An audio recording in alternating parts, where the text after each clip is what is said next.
Ladies and gentlemen, it is estimated in New York City more white children have returned back to school than black children. Look, we know we can't trust this government when it comes down to anything pertaining to us or our children. We have been led astray multiple times. So, yes, now it's coming to a point in time where we don't trust them. We don't trust their judgment. And that's rightfully so. What do you expect? So this came out in the New York Times, December 7th, 2020. 12,000 more white children returned to NYC schools than black children.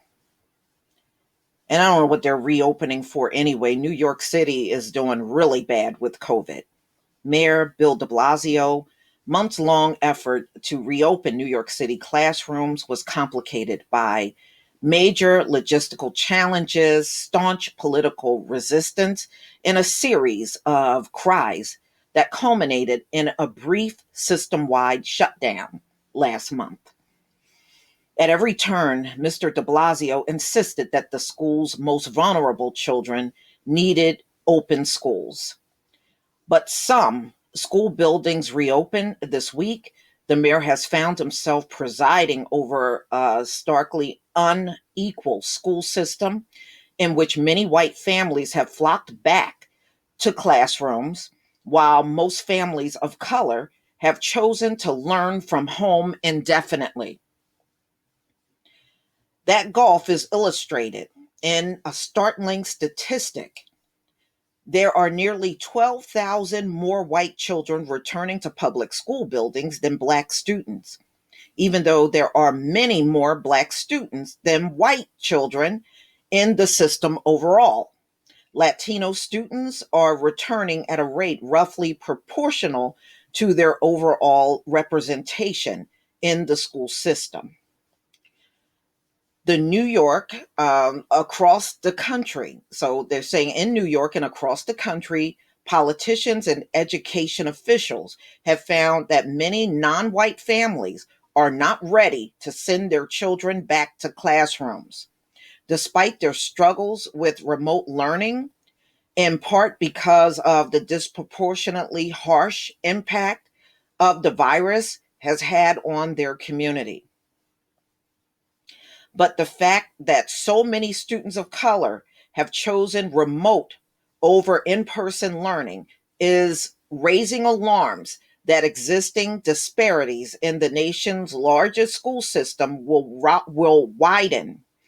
And you know what? It's the virus, but we also know black children don't get treated right in these school systems.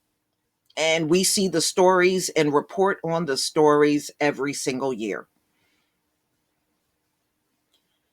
Okay. Since remote learning has been far less effective, parents, educators, and officials said in a dozens of different interviews, more than ever, they said the city must quickly bolster online instruction or risk having its neediest children fall behind. It's the perfect storm of marginalizing, said Jamila Newman of TNTP, a nonprofit that provides consulting services for districts on staffing and instruction.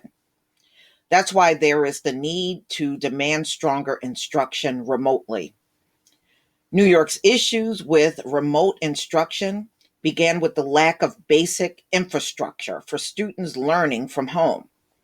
Many low income students, including some living in homeless shelters, cannot even log on for classes because they still do not have devices or Wi Fi. Educators also said they were scrambling to make lessons more engaging for students without much helpful guidance from the city. So while individual teachers and schools have honed creative strategies to improve online instruction, there is no clear citywide plan to do the same, leaving a patchwork of system learning across the city, 1,800 schools. Mr. de Blasio has himself acknowledged that his administration spent much of its time and resources focused on physically reopening classrooms rather than improving remote learning, precisely because it understood that in person learning is generally superior. Not in America. I don't teach these students nothing. But the shortcomings of that strategy are now becoming clear in the demographic breakdown of the roughly 190,000 students returning to classrooms this week. Of the roughly 1 million students who attended traditional public schools, about 700,000 have chosen to learn from home. Another 110,000 middle and high school students who signed up for in person classes but cannot yet return to school buildings. Latino students make up the largest share of students returning to classrooms at about 43%.